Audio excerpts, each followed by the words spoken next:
Salut à tous, bienvenue dans cette nouvelle vidéo, c'est Théo et pour vous raconter brièvement un peu ma vie, en ce moment je suis en train de me former un petit peu plus que d'habitude pour pouvoir apporter en plus de mon expérience personnelle et des connaissances que j'ai déjà acquis, des véritables clés qui vont permettre aux hommes que j'accompagne en coaching privé de passer un cap et de se libérer de leur addiction au porno et à la masturbation.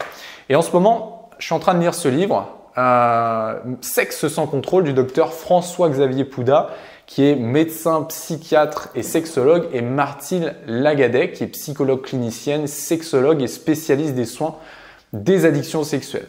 Je me suis appuyé de cet ouvrage pour écrire cette vidéo et je pense qu'il servira aussi probablement pour d'autres futures vidéos. Dans ce livre, il y a un passage qui m'a beaucoup intéressé et dont je vais vous parler aujourd'hui. Il faut savoir qu'il existe de multiples facteurs qui favorisent l'apparition et le maintien de l'addiction au porno et à la masturbation. Et l'un d'entre eux, ce sont les croyances sur la sexualité. Certaines croyances ancrées chez un homme peuvent le pousser à consommer du porno parce qu'elles vont façonner ses représentations du sexe de la même forme que ce que j'appelle la matrice porno, qui est tout l'univers du sexe en abondance, illimité, diversifié et consommation à tout va de sexe, etc. C'est pourquoi aujourd'hui, je vous propose qu'on voit ensemble 9 fausses croyances sur le sexe qui vous empêchent de reprendre le contrôle de votre consommation de porno et de masturbation. C'est parti. Alors, en première fausse croyance, on en a une très populaire. Les hommes ont toujours envie de sexe. Cette première croyance, elle est fausse. La sexualité, les envies, l'excitation, ça évolue en fonction de ce qu'un homme traverse dans sa vie et en fonction d'où il place son attention, son énergie et dans quel domaine est-ce qu'il s'investit. Aussi, bien que l'homme sécrète largement plus de testostérone que la femme, ça c'est vrai, mais il peut tout autant qu'une femme ne pas avoir envie de sexe. Il y a évidemment différents facteurs qui vont entrer en jeu dans les envies sexuelles d'un homme. On en a vu quelques-uns juste avant, mais on pourrait rajouter l'environnement qui peut jouer un rôle important sur les envies sexuelles. Par exemple, si vous êtes régulièrement exposé à du contenu à caractère sexuel ou érotique, si à chaque fois que vous êtes sur les réseaux, il y a des images érotiques, que ce soit des images, des discussions, de la musique, ça nourrira toujours vos envies de sexe. Okay ? A contrario, vous aurez probablement remarqué que lorsque vous êtes investi dans un projet et que vous êtes complètement immergé dedans et que vous n'avez la tête qu'à ça, vous terminez souvent vos journées, voire même vos semaines, en vous rendant compte que finalement vous n'avez pas eu une seule pulsion sexuelle, pas une seule envie. Eh bien, c'est pour ça. La deuxième fausse croyance, c'est la suivante. Payer pour avoir du sexe, c'est plus facile que de faire des rencontres non tarifiées. Alors pour cette fausse croyance, je trouve intéressant de réfléchir à court et à long terme. D'abord, si on prend juste le résultat, avoir un rapport sexuel. Effectivement, sur le court terme, c'est plus facile d'avoir un rapport sexuel en payant plutôt que de faire des rencontres. Mais, petit ou gros bémol pour certains, sur le long terme, cette facilité, elle a des coûts financiers, risque de maladie, perte de réputation, perte d'estime de soi, des mensonges, du stress. Puis je rajouterai aussi même de la mise en confort qui implique un manque de motivation à faire de véritables rencontres. Aussi, vous le savez peut-être, il y a quelques temps, j'ai sorti une vidéo sur le sujet des escortes et j'ai reçu pas mal de critiques de personnes qui visiblement en consommaient et qui me rétorquaient qu'ils économisaient de l'argent en allant voir des escortes parce que ça leur coûterait plus cher s'ils devaient sortir pour faire des rencontres, parce qu'ils devraient payer les sorties, payer les verres, les restos, etc. Alors j'ai longuement réfléchi à leurs arguments et ce que j'en ai conclu, c'est que finalement, lorsqu'une personne pense de cette manière, elle considère quoi? Elle considère que la finalité d'une rencontre avec une femme, c'est quoi? C'est de coucher avec elle. Et si vous m'écoutez et que vous pensez actuellement ça, vous êtes sûrement encore trop focalisé sur le sexe. Ces personnes considèrent que l'unique but des rencontres, c'est de coucher avec les femmes et aucunement de nouer des liens, de la connexion, de l'entente, une relation, rien du tout. Ce qui signifie que les personnes qui privilégient les escortes aux rencontres réelles, elles ont tendance à considérer les femmes comme des objets sexuels. Et c'est pour cette raison qu'il est important de s'éloigner du porno, du sexe en ligne, des escortes, parce que ça favorise cette tendance à considérer les femmes comme des objets sexuels et à ne voir qu'en elles l'opportunité de tirer un coup. La troisième fausse croyance, assez populaire celle-ci aussi, contrôler sa sexualité est contre nature. Voilà, c'est pas naturel. Donc il faut se laisser aller. Non, certes la sexualité c'est naturel, ça oui. En revanche, lorsqu'on vit en société, naturel ne signifie pas libre de toute restriction ou contrainte. Parce que si c'était le cas, alors on pourrait autant assouvir nos pulsions sexuelles lorsqu'on est excité que nos pulsions meurtrières lorsqu'on est en colère. Or, nous vivons en société, ce qui, pour le cas, est naturel pour l'homme de vivre en société. C'est pourquoi nous devons être capables de modifier nos comportements primitifs, sinon notre monde deviendrait complètement chaotique. Maintenant, je pense que certains me diront « Oui, mais Théo, si j'assouvis mes pulsions sexuelles en me masturbant, ça me fait de mal à personne. » À cet argument, moi je répondrai une chose, c'est que ça peut faire du mal à une personne. Et cette personne, c'est d'abord vous-même. Si vous vous laissez tout le temps contrôler par vos pulsions sexuelles, vous n'avez en fait plus le contrôle sur vous-même. Et vous tombez dans le comportement compulsif, voire même l'addiction. C'est un peu la même chose pour l'alimentation. Ok, se nourrir, c'est naturel.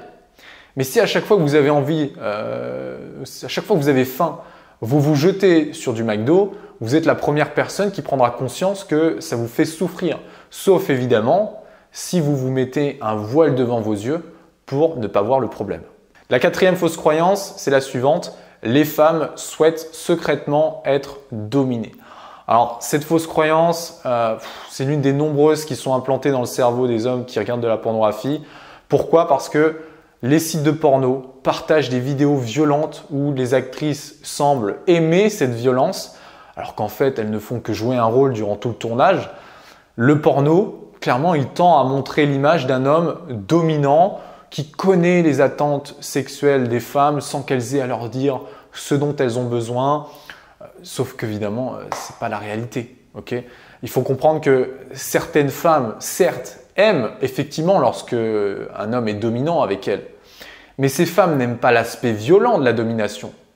Elles aiment l'aspect protecteur, sécuritaire que leur apporte l'homme dans son côté dominant.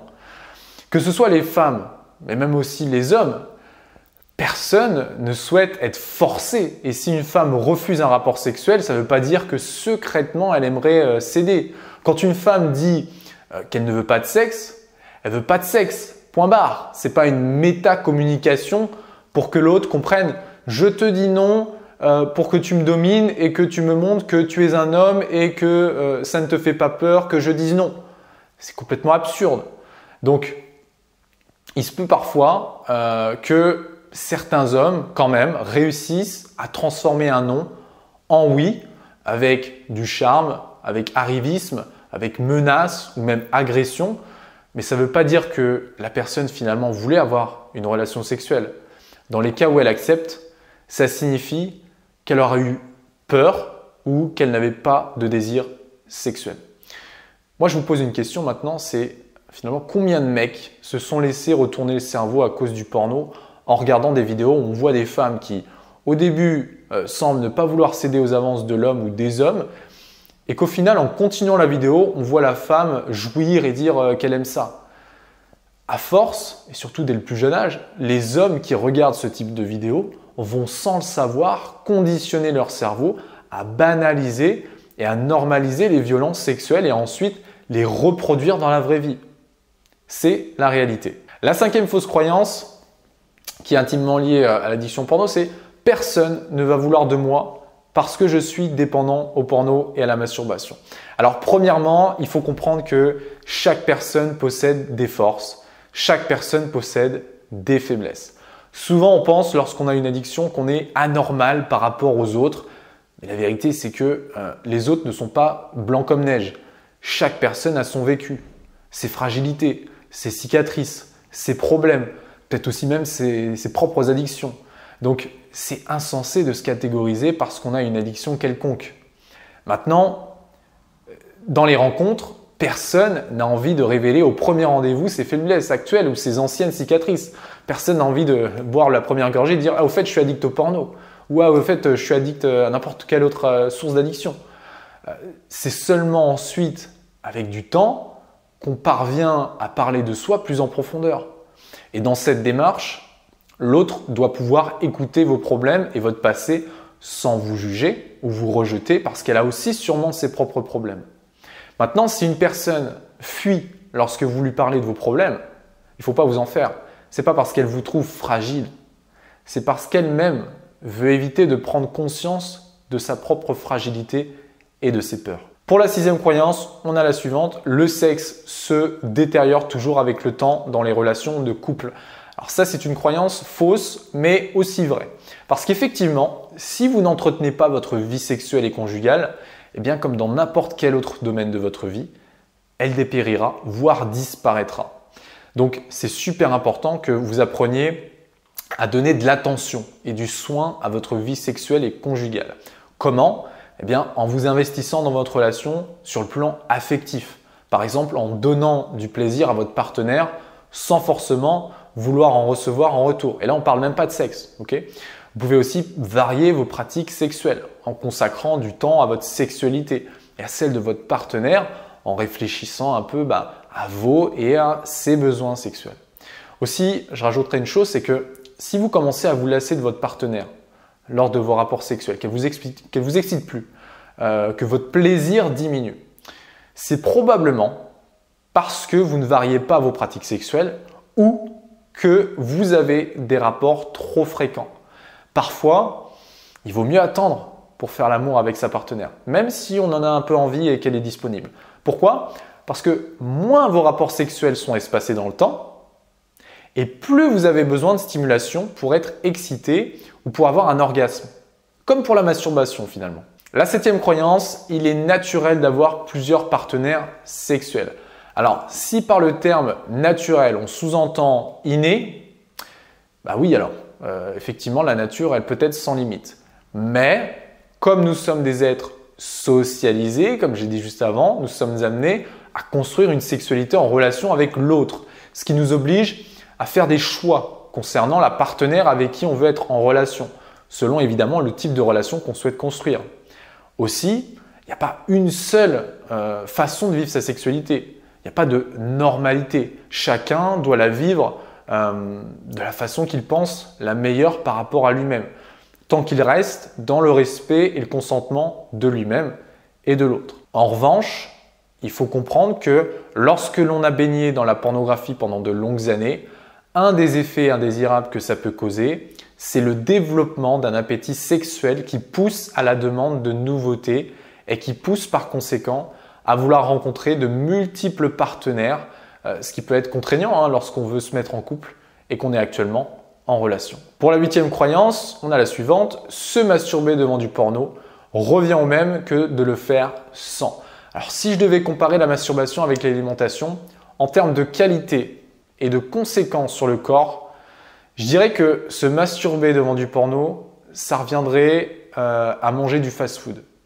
Tandis que se masturber sans support revient à manger un bon plat sain et équilibré. En effet, lorsqu'on se masturbe devant du porno, on focalise son attention en dehors de soi, à l'extérieur de soi. Alors que dans la masturbation sans support, en pleine conscience, on focalise son attention à l'intérieur de soi.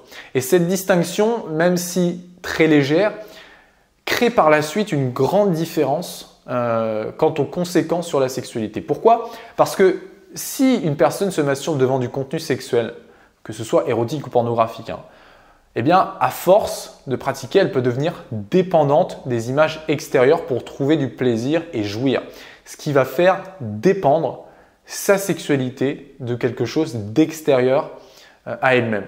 Tandis que la personne qui se masturbe sans support, en se concentrant plutôt sur ses sensations, eh bien, elle va vivre sa sexualité par elle-même. Okay ? De plus, je ne sais pas si vous avez déjà expérimenté, mais pour en avoir justement discuté avec un des hommes que j'accompagne la semaine dernière, les sensations ne sont pas du tout identiques. Avec du porno, la sensation de plaisir, elle tend davantage à être superficielle. Alors que lorsqu'on se concentre sur des sensations, sur ce qu'on ressent véritablement en se masturbant sans support. Il y a davantage de profondeur dans le plaisir. Le plaisir, il est plus viscéral.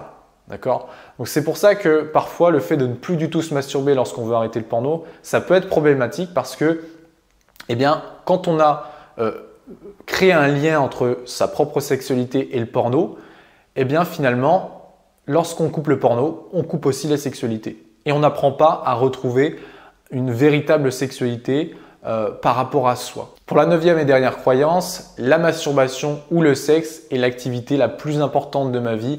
Elle seule peut m'équilibrer.